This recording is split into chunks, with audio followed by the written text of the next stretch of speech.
अग्निमीळे पुरोहितं यज्ञस्य देवमृत्विजं होतारं रत्नधातमम्।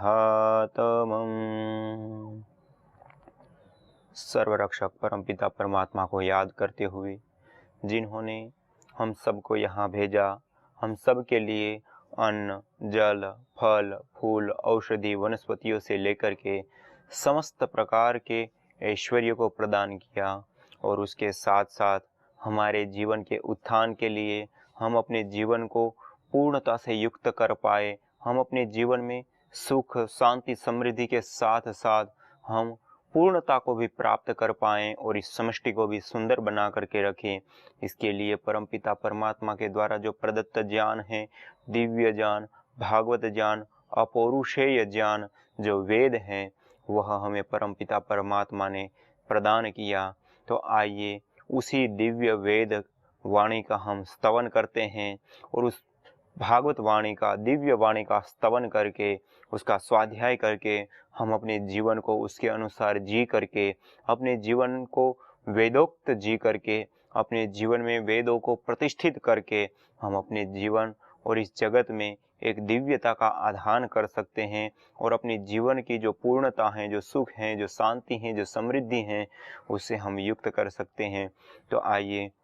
जो उस परमपिता परमात्मा के द्वारा प्रदत्त ज्ञान है उसका हम स्तवन कर रहे थे। उसमें हमने पूर्व में देखा था कि जो परमपिता परमात्मा ने विशेष करके जो यज्ञ से संबंधित मंत्र बताए हैं, यज्ञ से संबंधित बातें बताई हैं, यज्ञ की जो महिमा बताई है, यज्ञ के जो गुणगान गाए हैं, उसके ऊपर जो मंत्र दिए हैं, उन मंत्रों का हम स्वाध्याय कर रहे थे, उन मंत्रों का हम स्तवन कर रहे थे, और उसके साथ साथ हम उसको जो भौतिक विज्ञान है उसके साथ जो उसका कोरिलेशन है उसको भी देख रहे थे। तो आइए इसी क्रम में उस परमपिता परमात्मा के द्वारा जो प्रदत्त यह दिव्य ज्ञान है उसका स्तवन करते हैं और उस परमपिता परमात्मा के द्वारा प्रदत्त एक अद्वितीय कर्म, श्रेष्ठ कर्म, और इस धरती के साथ साथ इस सारे भूमंडल और हमारे इस जीवन दोनों को पवित्र, सुगंधमय और पूर्णता से युक्त करने वाला कोई कर्म है, तो वह कर्म यज्ञ कर्म है। तो आइए उसी दिव्य यज्ञ कर्म के बारे में जो वेद में बताया है उसका स्तवन करते हैं। ऋग्वेद के एक मंत्र में बताया है, मधुमंतम तनुन्पाद्यज्ञम देवेषु नः कवे अद्या कुण हिवीतये।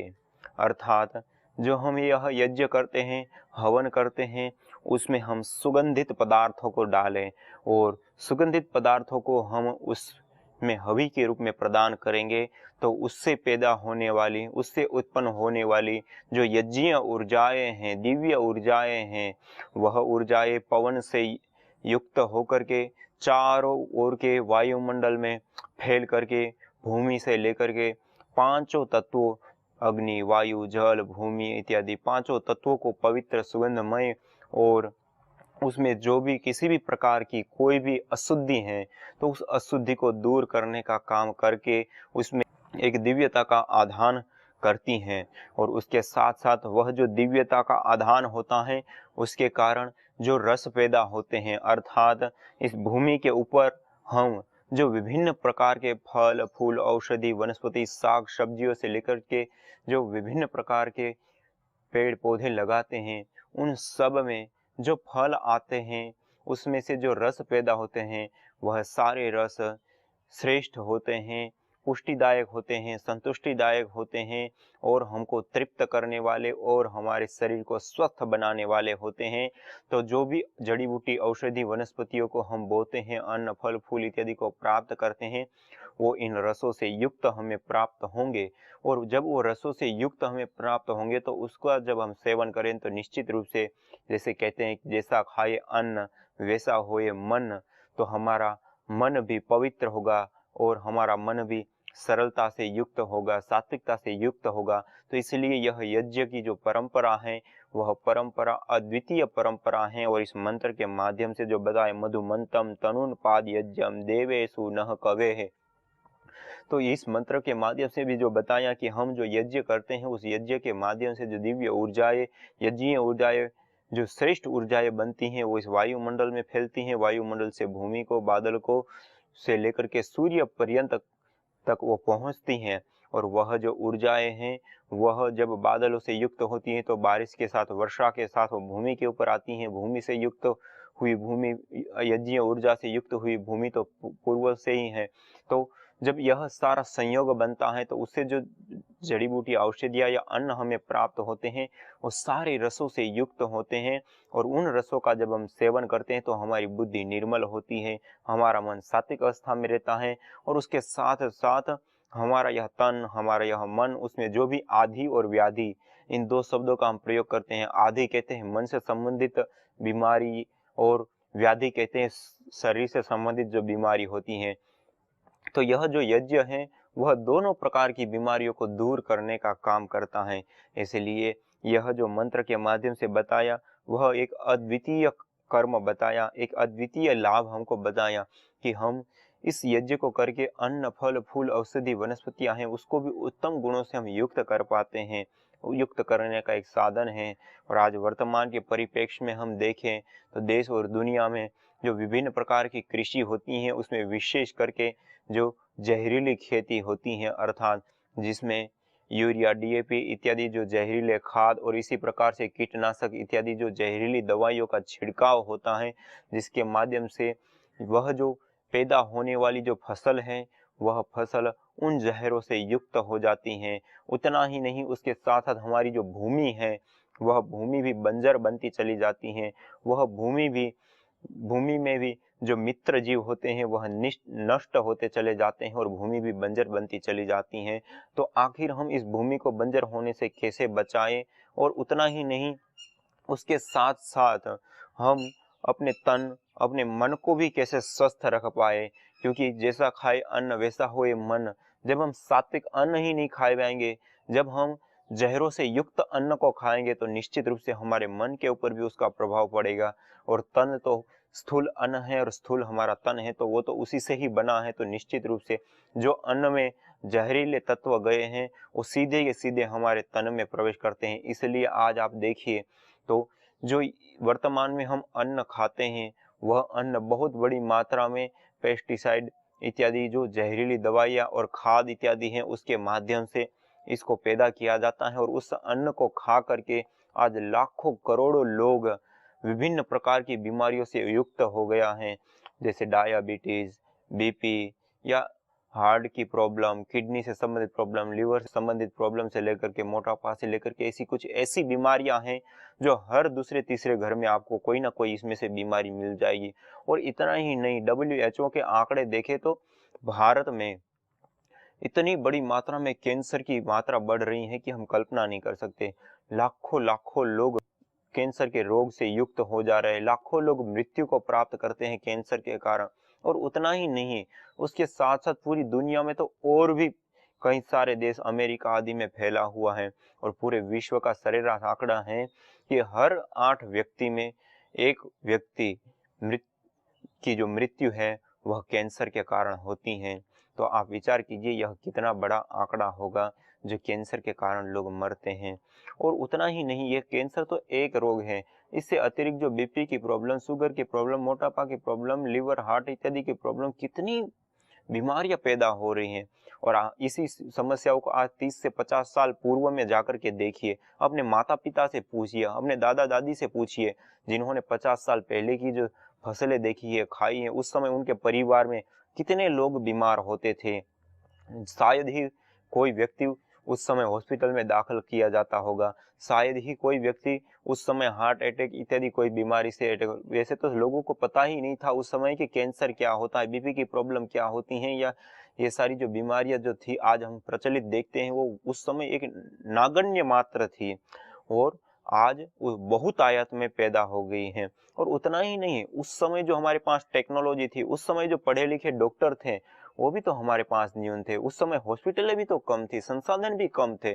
लेकिन फिर भी इतनी मृत्यु दर रोगों के कारण नहीं थी। लेकिन आज हम देखें तो मृत्यु दर जो रोगों के कारण हो रही है। आज टेक्नोलॉजी विशेष है, हमारे पास विशेष संसाधन हैं, सुविधाएं हैं, विशेष एडवांस पढ़े लिखे डॉक्टर हैं, एक एक अलग अलग रोग के लिए अलग अलग पढ़े हुए, आंख के लिए अलग डॉक्टर, हार्ट के लिए अलग डॉक्टर, ऐसे अलग अलग अंग के लिए अलग अलग स्पेशलिस्ट डॉक्टर होते हुए, इतनी टेक्नोलॉजी होते हुए, इतनी सुविधा होते हुए भी आज जो लोगों की मृत्यु की दर है वो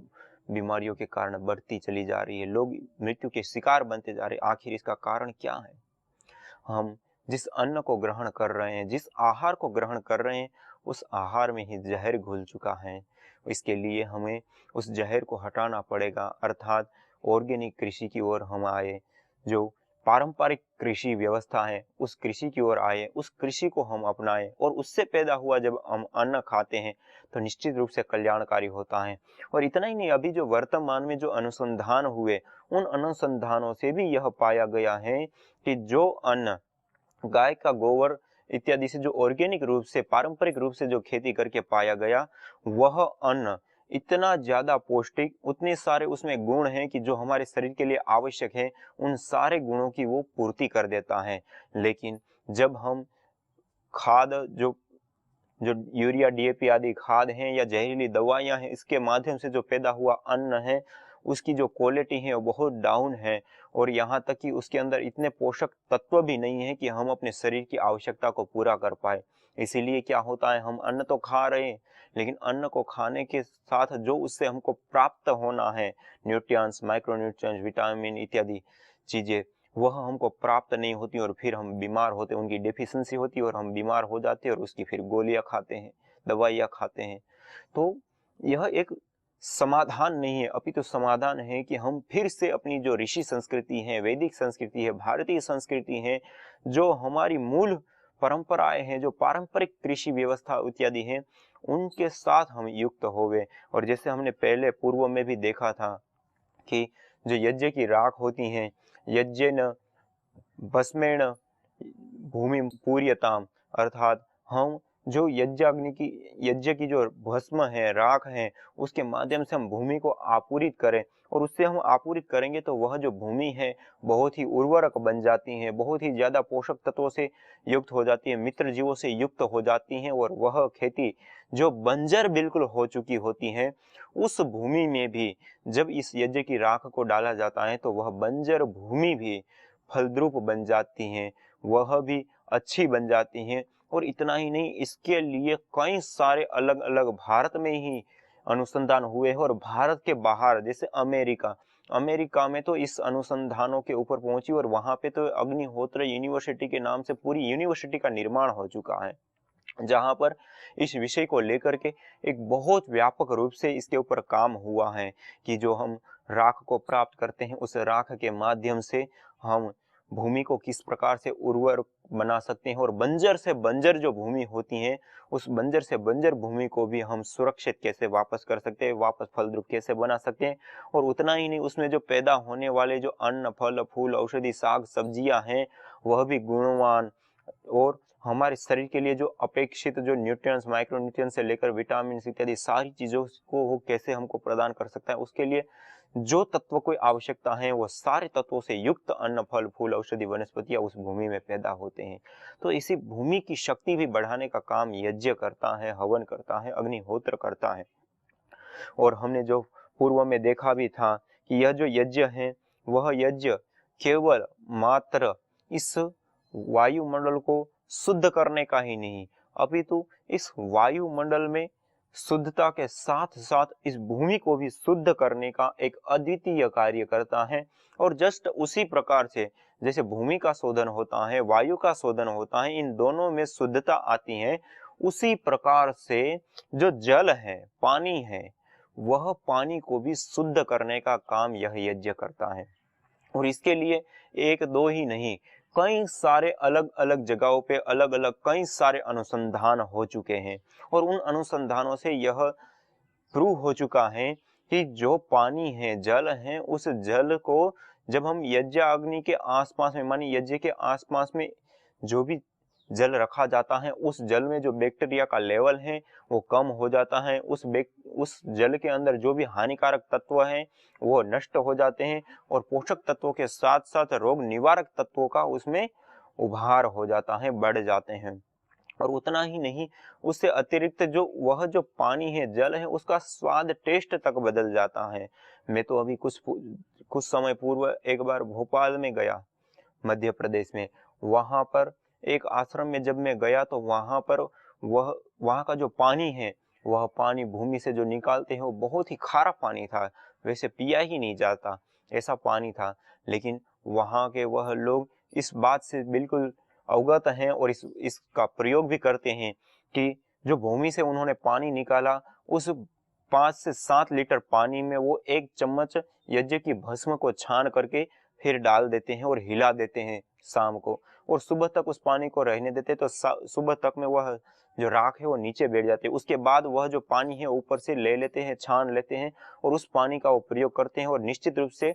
मैंने भी उस चीज का अनुभव किया, मैं भी वहां रहा, दोनों पानी का टेस्ट लिया। और उस पानी में जो मतलब भूमि से निकाला गया है वह जितना खारा था और जितना उसका टेस्ट एक अलग ही था, उसी की अपेक्षा में जब इस पानी को जो उसी पानी में इस भस्म को डाला गया और 12 घंटा रखा गया और उसके बाद उस पानी को छान करके पिया, तो वह पानी का टेस्ट ही कुछ अलग हो गया था और उस पानी में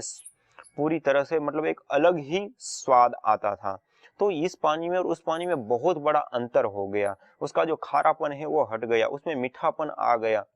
और इतना ही, इसके अतिरिक्त भी जो अनुसंधान भी हुए इस जल के ऊपर, उसके ऊपर जो अनुसंधान हुए उसमें हमारे शरीर के लिए जो रोग निवारक शक्ति चाहिए उस शक्ति को भी प्रदान करने का काम वह जल करता है। ऐसे तत्व उस जल में पाए गए और हमारे शरीर को पुष्टि तक भी प्रदान करता है वह यज्ञ की भस्म से आपूरित किया हुआ जो जल है वह। तो यह जो जल है उसका शोधन की हम बात देखें तो वेदों में तो बहुत आयत रूप से और कई सारे मंत्रों में ये बात बताई है कि हम यज्ञ करके इन जलों को शुद्ध करें, पवित्र करें, इन जलों में जो विषाक्तता है उन विषाक्तताओं को हम खत्म करें। लेकिन किस प्रकार से, वो क्यों होता है, नहीं होता है, तो उसका जो अनुसंधान हुए उसमें भी इन बातों को यह बातें सामने आई कि वास्तव में जो वेद के मंत्रों में बताया है जस्ट उसी प्रकार से उस जल में पवित्रता आती है, उस जल में जो अशुद्धता है वो दूर होती है और उस जल में पोषक तत्व भी युक्त होता है, औषधीय गुणों से वह जल युक्त होता है। इसलिए स्वामी दयानंद सरस्वती जी ने भी अपने शास्त्रों में अलग अलग जगह पे भाष्य करते हुए और सत्यार्थ प्रकाश इत्यादि में बताया है कि हम जो यज्ञ करते हैं, हवन करते हैं, अग्निहोत्र करते हैं, उस यज्ञ को करके हम वायु, जल, भूमि इत्यादि सबको शुद्ध करके हम ऐसे अन्न को प्राप्त करें कि जिस अन्न को खा करके हमारा मन, हमारी बुद्धि वह निर्मल हो और हम उत्तम कर्मों से युक्त होते हैं। इसलिए हमको नित्य प्रति यज्ञ को करना चाहिए और यज्ञ आधारित कृषि भी करनी चाहिए। और उन्होंने अपने समय में कई राजा महाराजाओं से उन्होंने अलग अलग रूप से जो पर्जन्य वृष्टि यज्ञ होता है वह भी कराया है और उसका उल्लेख भी है। और मेरे पास तो वह पत्र भी पड़े हुए हैं जिस समय उन्होंने पत्रों के माध्यम से वार्तालाप की कि जो जिस राजा को उन्होंने बताया था, अर्थात जहाँ पे पहले उन्होंने यज्ञ कराया था, उस यज्ञ में 10,000 का उस समय में खर्च आया था पर्जन्य वृष्टि यज्ञ करने में। तो उसी प्रकार से उन्होंने स्वामी दयानंद सरस्वती जी ने निर्देश किया कि जैसे हमने पूर्व में यज्ञ किया था और जिस प्रकार से वह यज्ञ हुआ था उसी प्रकार से केवल 10,000 के खर्चे से ही यह यज्ञ संपन्न हो जाता है, लेकिन इससे पूरे राज्य में सुख, शांति और समृद्धि के द्वार खुलेंगे और सब आपके जो राज्य के लोग हैं वो रोगों से रहित और सुखों से पूरित रहेंगे और आपके जो भंडार है धन धान्य के वह संपूर्ण भरे रहेंगे। उसके लिए आप जो है इस यज्ञ को हर साल एक बार कराया करें। जो बुद्धिमान, श्रेष्ठ, पढ़े लिखे जो ब्राह्मण लोग हैं उनको बुला करके आप इन यज्ञों को संपन्न कराया करें, तो जनता और राजा दोनों ही सुख से आपूरित होंगे और दुखों से, रोगों से रहित रहेंगे। इस प्रकार से उन्होंने उन राजा लोगों को आदेश या निर्देश भी दिया था। तो ये जो बात आती है यज्ञ की, और इस यज्ञ की बात में एक कोई पर्टिकुलर कोई एक ही वस्तु या कोई एक ही लाभ नहीं है, अपितु इसके अनंत लाभ है, कई सारे लाभ हैं। हमारे स्वास्थ्य से संबंधित, जैसे हमने पूर्व में वार्ता की थी, बातचीत की थी, प्रकाश डाला था कि जैसे हम यज्ञ करते हैं तो यज्ञ के सामने हम बैठते हैं तो हम